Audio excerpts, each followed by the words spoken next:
Hey, welcome back to that 70s Car Show. My name's John Keating, and it's good to be back here in the basement.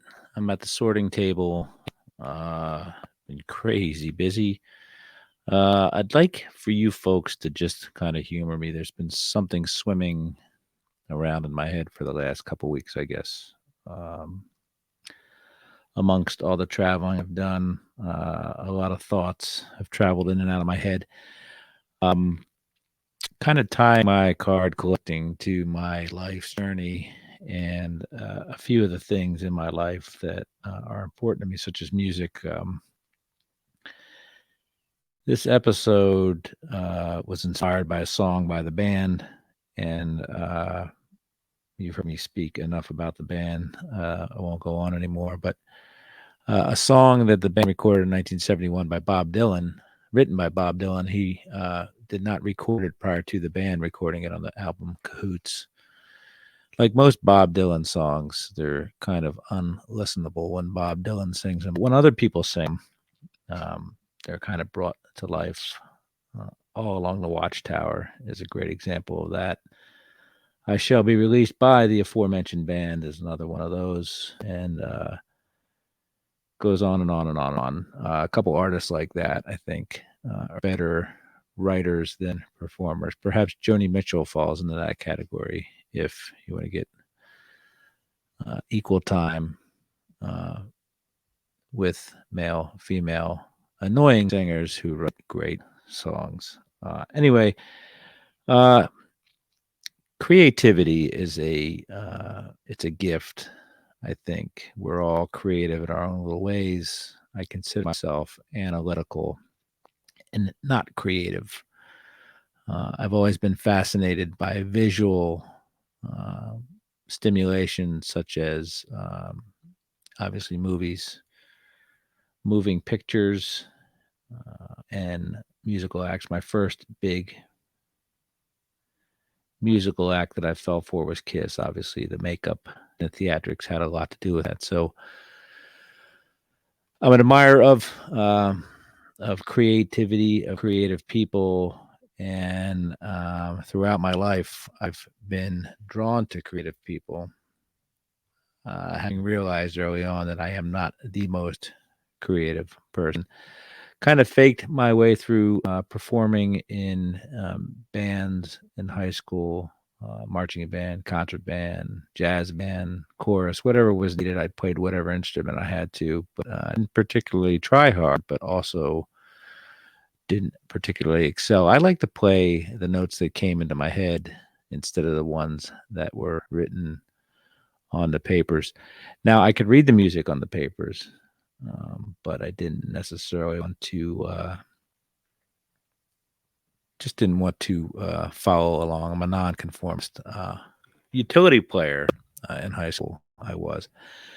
So, graduate from high school, go work as a stagehand in the theater, meet my wife. My wife is the best and the most amazing dancer I've ever seen. I knew that before I knew my wife, before I liked my wife, fell in love with my wife. Just incredible admirer of what she uh, brought to the stage. And again, went out on the big road there, worked with a lot of great bands, but always an admirer of talent and never possessing that kind of talent on my own. Again, analytical, I could fix stuff, build stuff, fight my way out of any situation. To this day, I can still do that, and it's kind of what my specialty is: logistics and punting and or problem solving.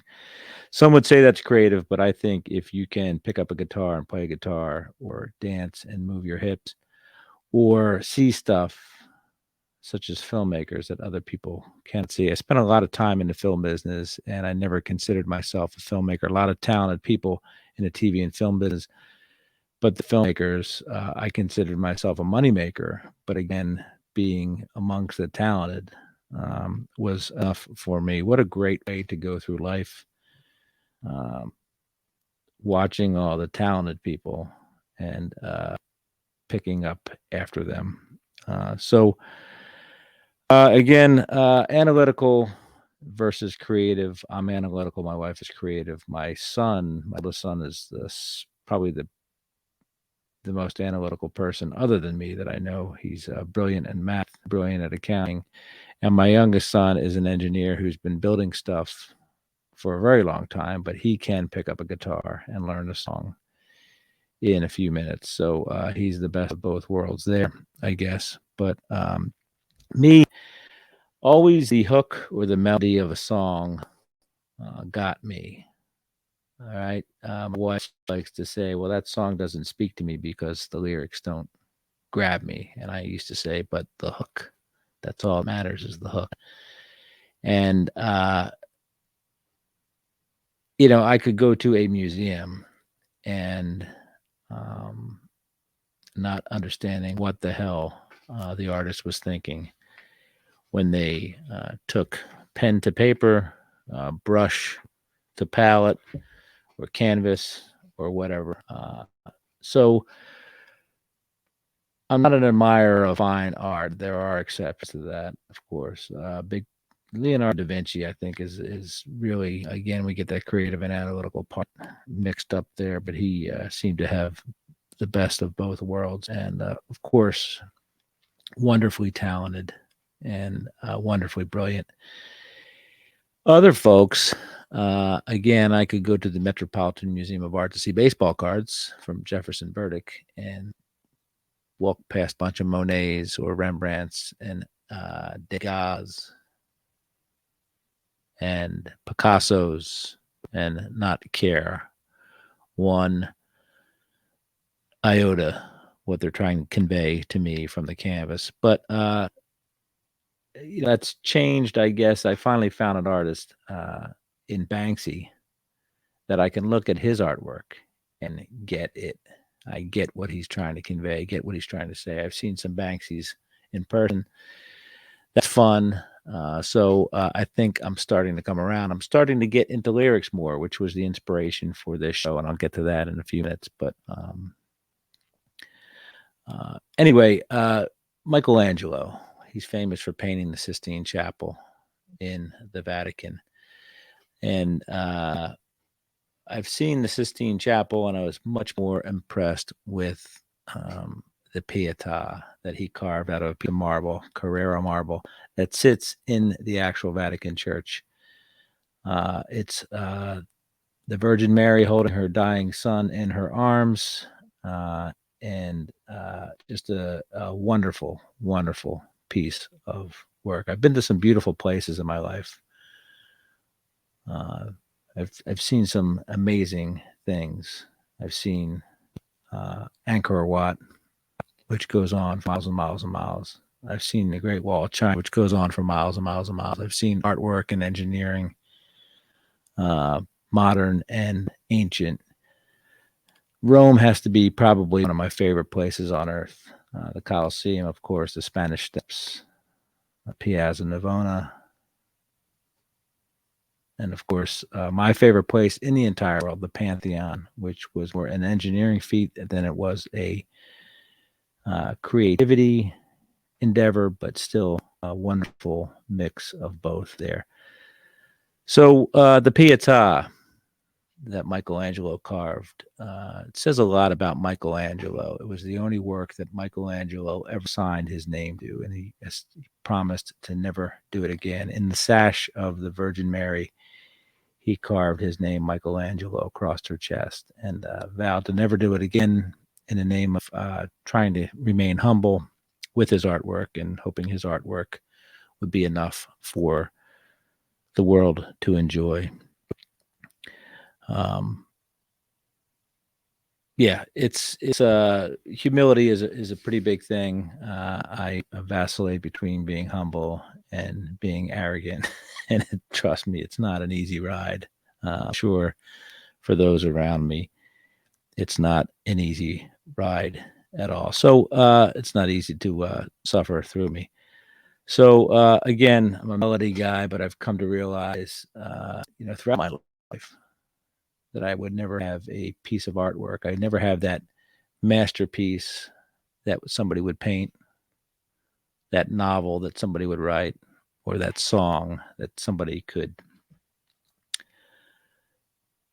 present to the world for their enjoyment. So, what does that mean? Part of my problem with creativity is, when do you know you're done? When do you know you're done a big rock and roll album? When do you know you're done making a film, that it's perfect? When did Michelangelo know Pietà was finished? Uh, Hard to tell, right? So that was one of the things, the stumbling blocks that kept me from assuming that I would ever have a masterpiece. So when I paint my masterpiece, the song written by Bob Dylan, performed by the band, has the protagonist stumbling through Rome, through all the history of Rome, and the amazing, the amazing architecture, I guess, the amazing history.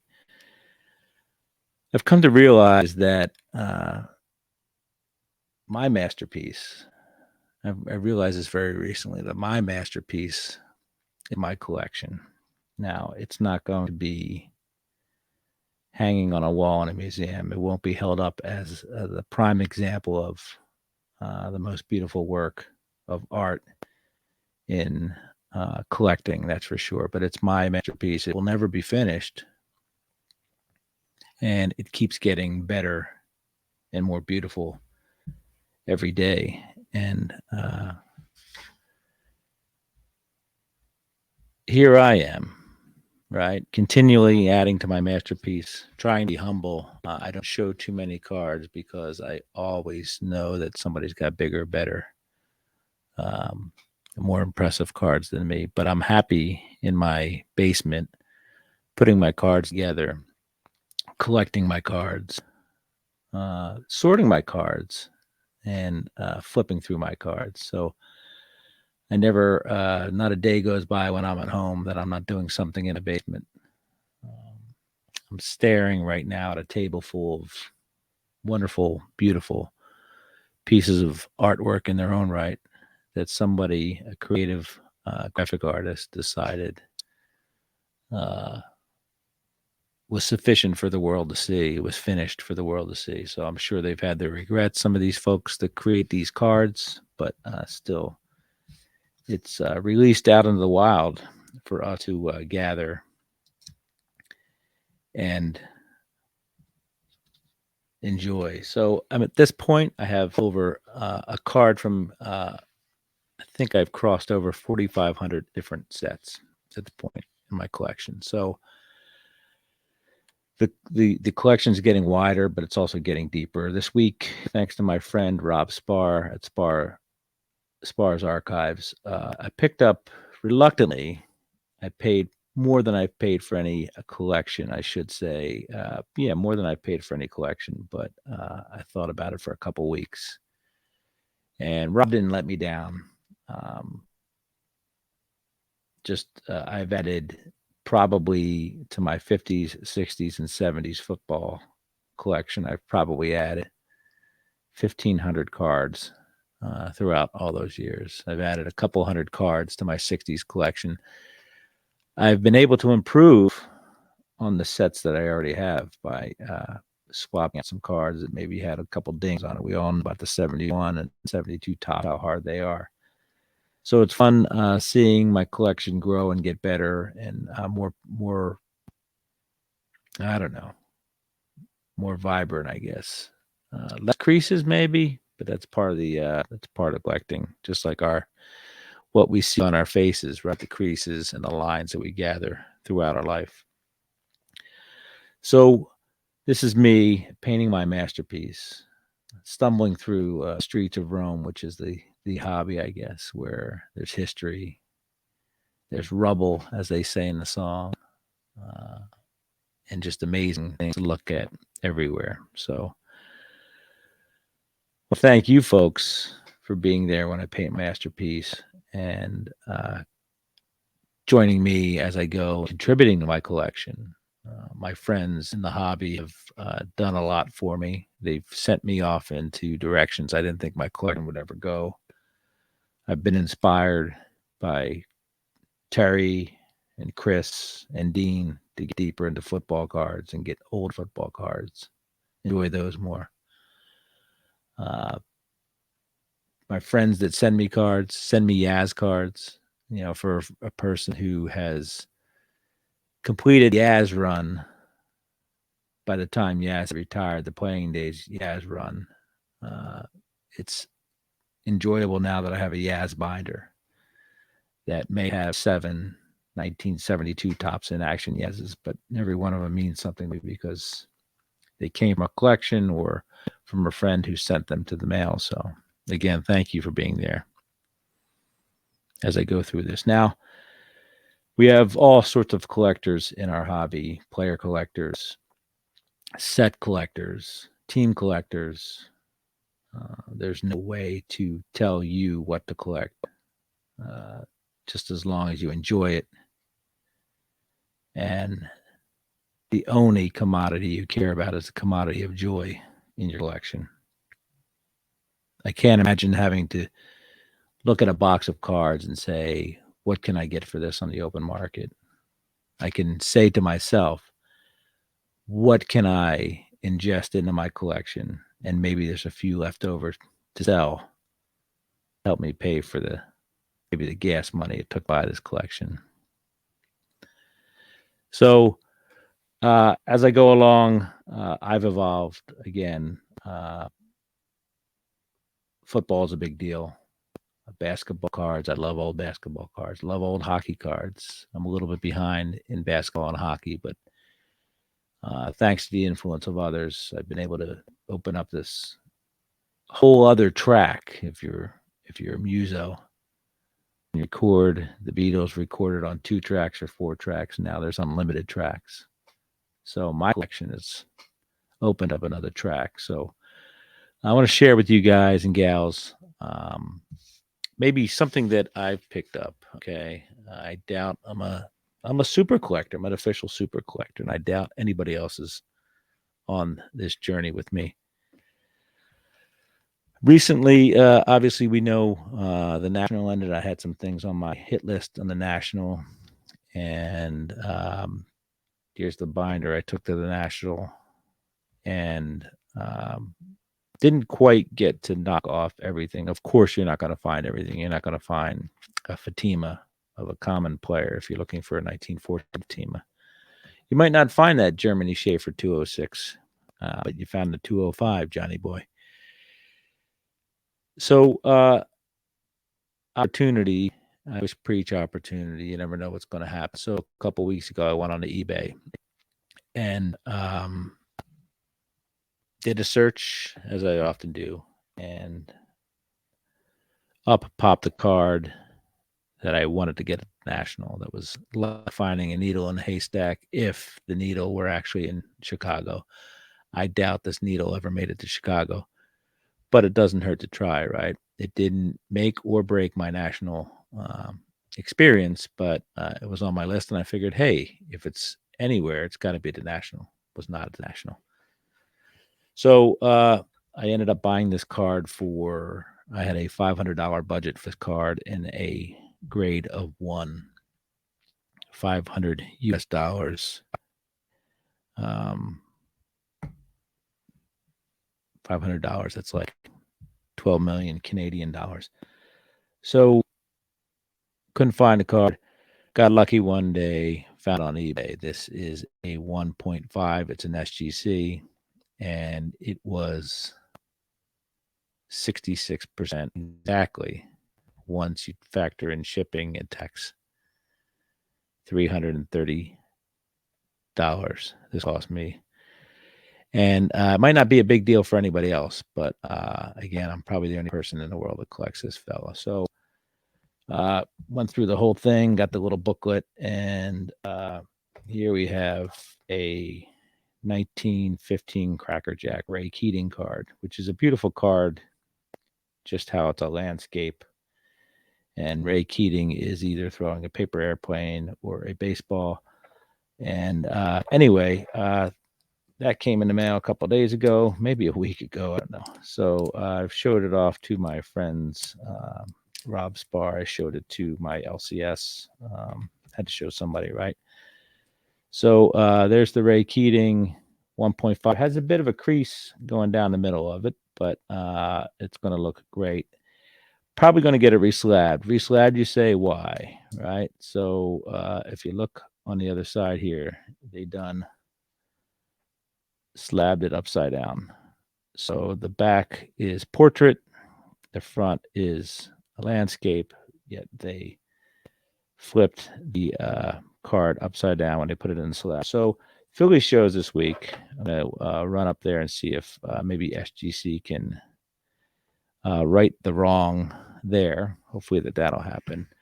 Also, I gave a little teaser early this week, or maybe last week. I don't know what week it was. The Galasso 1983 Galasso Cracker Jack. I joked how I was going to make that water or throw some water on it, see if it grows. And sure enough, look at us. And then I also picked up a Z-Nut, another 1925 Z-Nut, Ray Keating. Ray Keating, of course, I talked about, is the gentleman who I believe is completely unrelated to me, yet he's the guy who begat the scuffed baseball and the legality and the illegality of throwing a scuffed baseball. Ray Keating. Most of Ray's career was spent in the PCL, the Pacific Coast League, up there in Sacramento way. But anyway, I'm right now there's 16 Ray Keating cards on Beckett OPG, and I officially have 9 of them. I have 5 Z-Nuts. I've got the 83 Cracker Jack. I've got the 1915 Cracker Jack, and I've got 2 of the 1914 B18 blankets, both varieties. So 9 out of 16 ain't bad. I think there's the 1914 Cracker Jack I got to track down. Like I said, there's some Fatimas. There's a couple more Z-Nuts. So hopefully I can complete and be the first ever possibly completionist of the Ray Keating player run. So we'll see what happens there. So anyway, that's a little bit of that. Again, thanks for joining me on this journey to paint my masterpiece. I'm an artist now. I've officially dubbed myself an artist. And with your help and your support, this thing will go for a very, very long time. And the enjoyment will never end. So, as I used to always say, enjoy your collecting, but more importantly, enjoy your collection. Paint your masterpiece, folks. If you want to listen to the song "When I Paint My Masterpiece," just yap at your Siri or your Alexia or Lexius, whatever it's called, your thingamajobber, and you'll hear a drummer playing mandolin, a piano player playing drums, and a wonderful rendition of a song by Bob Dylan that you probably don't want to hear Bob Dylan sing. So thanks again, folks. Be safe. Be good to each and all. I'll be at the Philly show coming up this weekend. Hopefully I can meet some of you folks in person, and take care of each other. Take care of yourselves. Thanks. Bye.